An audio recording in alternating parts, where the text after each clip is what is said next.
Ang talambuhay ni Dr. Jose Rizal. Si Jose Rizal ay isang kilalang bayani sa Pilipinas. Ipinanganak siya noong ika-19 ng Hunyo taong 1861 sa Calamba, Laguna. Siya ay anak ng mag-asawang Francisco Mercado at Teodora Alonso. Nagsimula siyang mag-aral sa Kolehiyo de San Juan de Letran at pagkatapos ay nag-enroll sa Ateneo Municipal de Manila. Pagkatapos niyang makapagtapos ng kanyang pag-aaral sa Ateneo, nagtungo siya sa Europa upang mag-aral ng medisina sa Universidad ng Madrid.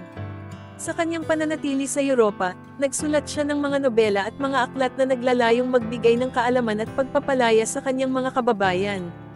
Ang kanyang mga aklat tulad ng Nolime Tangere at El Filibusterismo ay naging inspirasyon sa mga Pilipinong nagnanais ng kalayaan mula sa mga mananakop. Nang bumalik siya sa Pilipinas, naging aktibong miyembro siya ng kilusang propaganda at nagsimula siyang magturo sa mga kabataan.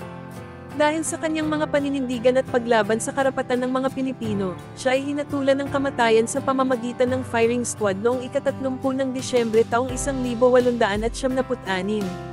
Sa kabila ng kanyang kamatayan, ang kanyang mga aklat at mga paninindigan ay naging inspirasyon sa mga Pilipinong nagnanais ng kalayaan at naging simbolo ng pagmamahal sa bayan.